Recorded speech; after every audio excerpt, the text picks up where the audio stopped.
Hi అండి. అందరూ బాగున్నారా? నేను బాగున్నాను. ఈరోజు రవ్వ లడ్డు చేయాలని చెప్పి మీ ముందుకు వచ్చాను. ఈ రవ్వ లడ్డు ఎంతో రుచిగా ఉంటుంది. మీరు కూడా ఒకసారి ట్రై చేయండి. నా వీడియోస్ కనుక ఫస్ట్ టైం కనుక చూస్తున్నట్టయితే లైక్ చేయండి, షేర్ చేయండి, సబ్స్క్రైబ్ చేయండి. Okay, thank you. ఇంకా ఈ రవ్వ లడ్డు చేసే విధానము చూద్దాము. ఈ రవ్వ లడ్డుకి కావాల్సింది పంచదార 1 గ్లాసు, అదే గ్లాస్ తోటి బొంబాయి రవ్వ, జీడిపప్పు, కిస్మిస్, అదే గ్లాస్ తోటి ఎండు కొబ్బరి తురుము తీసుకున్నాను. మనము ఏ గ్లాస్ తోటి బొంబాయి రవ్వ తీసుకుంటే పంచదార, కొబ్బరి తురుము అదే గ్లాస్తో తీసుకోవాలి. తీపి ఎక్కువగా తినేవాళ్ళు ఉంటే ఇంకొద్దిగా తీపి కూడా వేసుకోవచ్చు. నేను ఇక్కడ అన్నీ సమానంగానే తీసుకున్నాను. ముందుగా పొయ్యి వెలిగించి బాణలు పెట్టి కొద్దిగా 2 స్పూన్లు నెయ్యి వేసి ముందుగా జీడిపప్పు, కిస్మిస్ ఎర్రగా దోరగా వేయించుకున్నాను. తర్వాత అదే బాణలిలో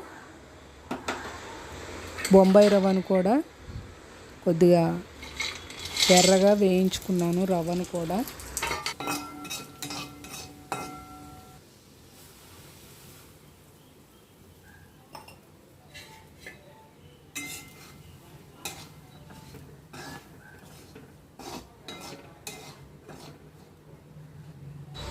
నేను ఆ జీడిపప్పులోనే బొంబాయి రవ్వను కూడా వేయించాను. ఇలా వేయించినా ఏం కాదు, లేని పక్షంలో జీడిపప్పు, కిస్మిస్ పక్కకు తీసుకొని అదే బాణలిలో వేయించవచ్చు. 1 గ్లాసు ఎండు కొబ్బరి అని చెప్పాను కదా, ఆ ఎండు కొబ్బరి కూడా కొద్దిగా వాసన పోతుందని చెప్పి ఆ ఎండు కొబ్బరిని కూడా వేయిస్తున్నాను. ఆ బొంబాయి రవ్వలో వేసి ఎండు కొబ్బరిని కూడా వేయిస్తున్నాను.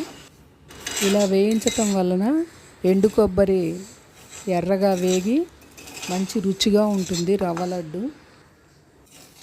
చూడండి, ఇంకా బొంబాయి రవ్వ, ఎండు కొబ్బరి బాగా ఎర్రగా వేగింది.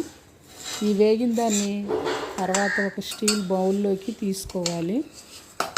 ఈ లోపల మనము పంచదార పాకానికి మళ్ళీ నేను అదే బాణల్లో పంచదార 1 గ్లాస్ తీసుకున్నాను. పంచదార మునిగేట్టుగా ఒక చిన్న గ్లాస్ తోటి నీళ్లు పోసుకొని పంచదార మునిగేంత వరకు పోసాను. దీనికి పంచదార పాకం ముదురు పాకం ఏమి అక్కర్లేదు, లేత పాకం వస్తే చాలు. కొంతమంది ఈ రవ్వ లడ్డుని పంచదార మిక్సీ పట్టి అలా కూడా ఈ రవ్వ లడ్డు తయారు చేస్తారు. నేనైతే పాకంతో తయారు చేస్తున్నాను. ఇప్పుడు కొద్దిగా పంచదార అంతా కరిగాక యాలకుల పొడి వేశాను. ఈ యాలకుల పొడి వేయటం వలన రవ్వ లడ్డు ఎంతో రుచిగా ఉంటుంది. ఇదిగోండి, ఇప్పుడు దగ్గర పడింది, పాకం కొద్దిగా లేత పాకంలాగా వచ్చింది. ఇప్పుడు మనము ఈ రవ్వని పంచదార పాకంలో పోసుకోవటమే. ఈ రవ్వ పోసేటప్పుడు పంచదార పాకంలో తిప్పుతూనే ఉండాలి, లేకపోతే ఉండలు కట్టేస్తుంది. అలా గరిటెతో తిప్పుతూ ఉంటే మనకు దగ్గర పడుతుంది. చల్లారాక చక్కగా దీన్ని ఉండలు చుట్టుకొని రవ్వ లడ్డూలాగా చేసుకొని చుట్టుకోవటమే. పిల్లలు, పెద్దలు ఎంతో ఇష్టంగా తింటారు ఈ రవ్వ లడ్డు.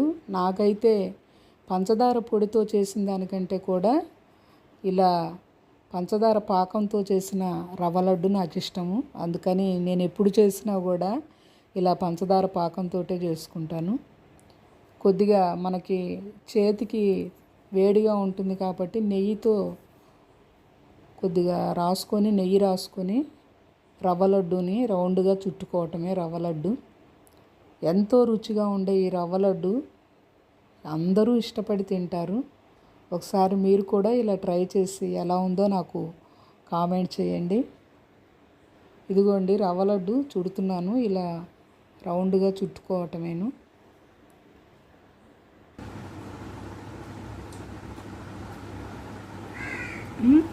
సూపర్. సూపర్.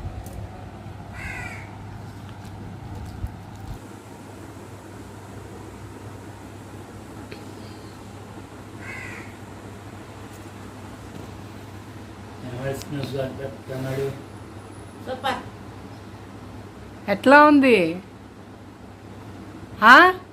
సూపర్గా ఉంది.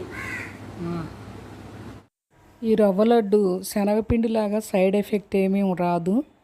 ఇలా బొంబాయి రవ్వతో ఈ ఎండు కొబ్బరితో పంచదార వేసుకొని రవ్వ లడ్డు చేసుకుంటే చాలా బాగుంటుంది. మనకు శనగపిండి అయితే ఏదన్నా గ్యాస్ ప్రాబ్లం వస్తుంది. ఈ రవ్వ లడ్డు అటువంటిది ఏమీ ఉండదు.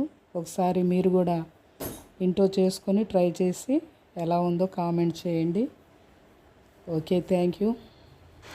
మరో మంచి వీడియోతో మీ ముందుకి మీ గీతాస్ వరల్డ్ ఈజ్ గోల్డ్.